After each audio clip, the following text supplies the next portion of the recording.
It's my feel-good breakfast show. It is a brand new year, which means that we indeed want to get financially savvy. And this is why today we have got a queen who actually has her own book. Yes, an author. Someone who is here to get us into the right state when we are talking about not just money, no. She made a point to tell me wealth, because her book is called Think Like the Wealthy, Not the Rich. Please welcome to Expresso. It is Mama Hao Nkosi. Mama Hao, how are you? I'm good, and how are you? I'm good, thank you. Happy New Year, by the way. Thanks, Happy New Year to you too. Yes, Mama, I'm so excited because I know that for me, throughout the whole of 2023, I was like, I want wealth. I don't want riches. And I'm hoping that you are going to help us today. In fact, I know you're the right lady to do so. And this is why I want to then ask you, Mama, why is it that you 100% focus on saying, let's get to wealth, not just being rich? Because being wealthy is all about the mindset. So you can have riches, Yes. but if the mindset is not right, then there is no point, because you can't grow the money that you have, or you can't use it efficiently. Yes. So that is why there is that difference, which is why we have lotto winners who win and then lose the money, because they don't have the mindset accompanying that space. Yes, and I hear you. I'm always like, please just trust me, I promise. I would treat that money well. But Mama, let's talk about this main messaging of your book. Is that exactly what you're telling us here in your book? Yes, yeah. The main focus of the book talks about the mindset. Yeah. So if you get specific tools right, that you can use as part of your habits, they can empower your mindset and then grow your wealth position. Yes, and I like that you said habits there, because I mean, at the end of the day, it is about the habits that you employ, right? Yes, it is. So can I then ask you, because like I said, me in this new year, and I know our Expresso family at home as well, they want to know, how can I get these habits right? So I want to start us off with just like, one tidbit. If you had to choose one habit that you believe would change our lives financially, what would it be? To be honest, I had difficulty choosing between affirmations and reading. So reading has an ability to empower your mindset in a sense that it puts more information, which puts you in a position to be able to make choices from an informed position. Yes. Whereas with affirmations, because of where we come from with our apartheid background, we have deep-rooted beliefs about money, about how we relate with it. So affirmations are able to undo that message in your head and be able to recreate a new narrative, which puts you in a position to be able to be empowered when approaching opportunities, or even seeing opportunities when no one else does. Sure, come on. And when we're reading your book, right, how does this guide us through just, the journey we need to take to hopefully start generating that wealth that you speak of? The first chapter of the book deals with the basics, the basic finance management. So I talk about debt, I talk about savings, I talk about ways of generating money. Yes. Because you will not be able to realize the type of wealth you want if you cannot get the basics right. So if you know how to manage the money you have, then you can then move on to working on your mindset. So I take the reader through to different tools, obviously relating it to my experience and my journey of the things that worked. And we also studied wealthy people and copy their behaviors. Yes. So I incorporate that into the book. What I love also is that you do take us on a journey in this book, from what I've been seeing. Yes, I do.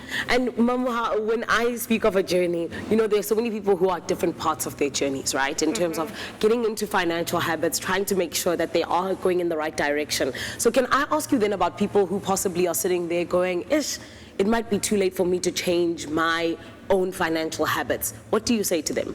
Well, simple and straightforward, is not too late. Colonel Sanders was 62 when he started the brand for KFC, which was then known as Kentucky Fried Chicken. Yeah. So essentially, you can start at any age. For as long as you're still breathing, you are still alive, tomorrow can be the first day of the rest of your life. So it's as simple as that.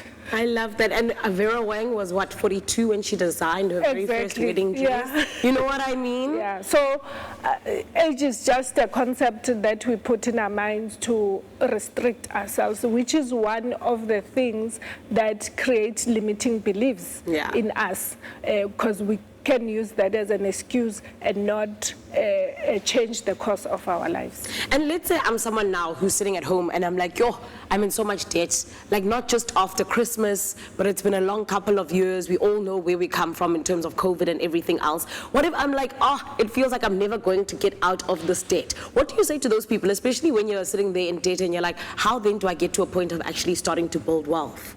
Actually, I speak about that in chapter 1. You start with either the smallest debt, because the quicker you pay it off, the more gratification it's going to give you. Or you start with the one with the highest interest rate, Okay. because then you get more money coming back to you. Yes. So it involves little things that you need to adjust, like not buying pizza, having food in the house instead, something like that, and Yes. take the pizza money and put it towards, it's small things like those. And if you are at a point where you feel your money is just cannot be stretched any further, then you need to find ways to generate more.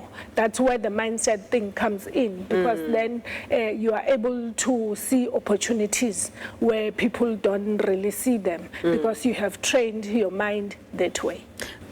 So, Mama, how you're that person when who says there's food at home? Me, I want to buy my pizza, Mama, how batung. I'm not saying you need to take joy out of your life completely. If you're used to having 4 pizzas, have 2. Okay. And then stagger it that way. Okay. If you're used to going out 4 times a week, go out once or whatever. Yeah. Also, it depends on how you have determined to see your wealth journey come to life. Come on. By changing this and that into your life. And we do want to be our best selves in 2024. Yes, And this is why Expresso family was still sitting with Mamohao Nkosi. Yes, the author of Think Like the Wealthy and Not the Rich. We're getting ourselves into a financial good place in terms of going into this brand new year. Do not go anywhere. We continue in a bit. It's my feel-good breakfast show. We're still sitting down with our queen and wealth, Mamohao Nkosi. She is the author of Think Like the Wealthy, Not the Rich, all in the name of making sure that our financial goals can be met in 2024. It is a brand new year after all, and this is why we have her in the building. And Mamohao, I know that you are somebody who doesn't just look good in red, but you look good in wealth, because you want to teach everybody else about it, which I love. But this is why I then want to ask you, with us saying, okay, cool, we've got these financial goals for 2024, how can we make sure that these are actually plans that are actionable?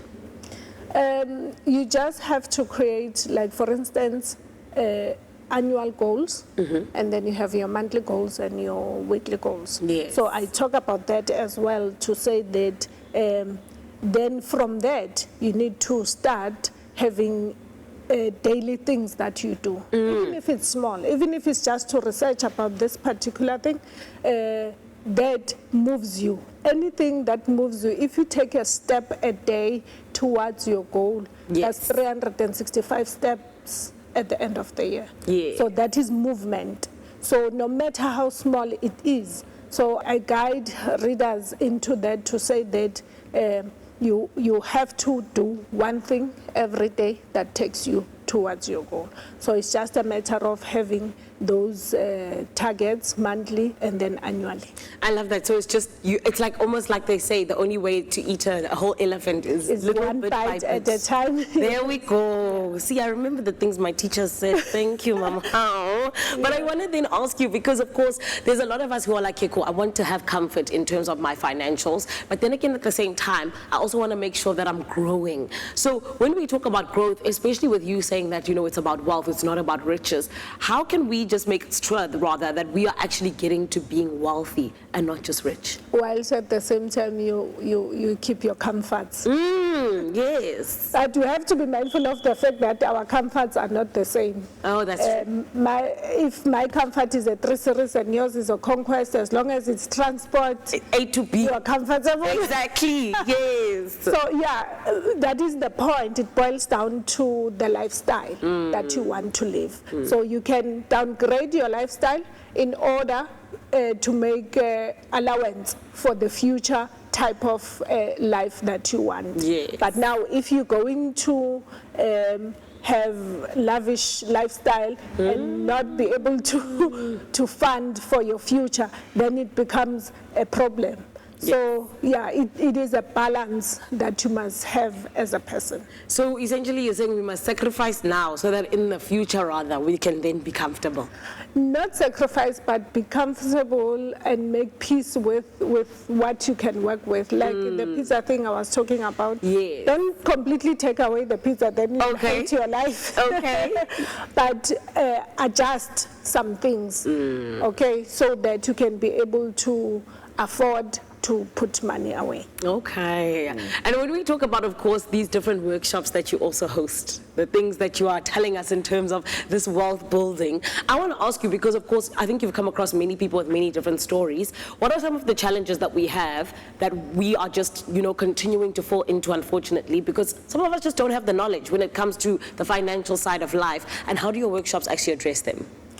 The biggest issue that people have is that they feel they don't have enough money to go around. Heck. Always. Whether it's December or it's January, it's the same. We need more, Mamuhao, that's the Yeah. thing, yes. However, if you have a mindset that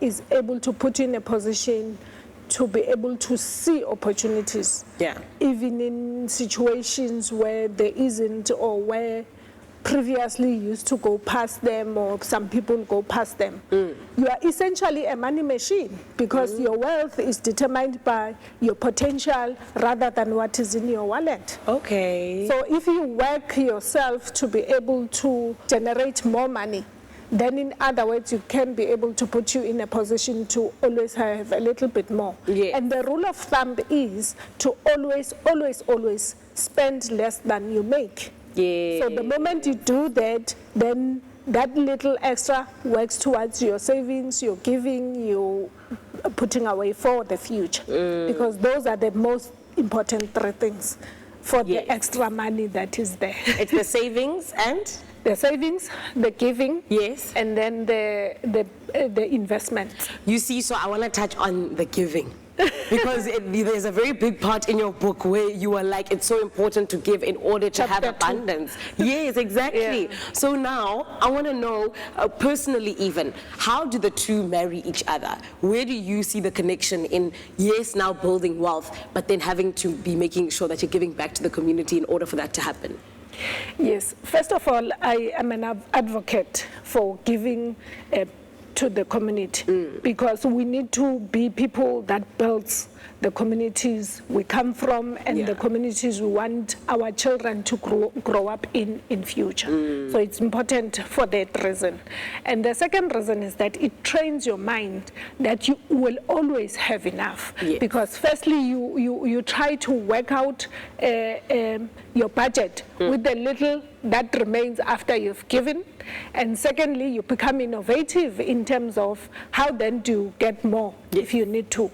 So, and if you have that in mind, then it ceases to be about yourself. So your wealth journey is not just so that you can show other people that you are wealthy and you're doing great. It's so that you can share what we have with them.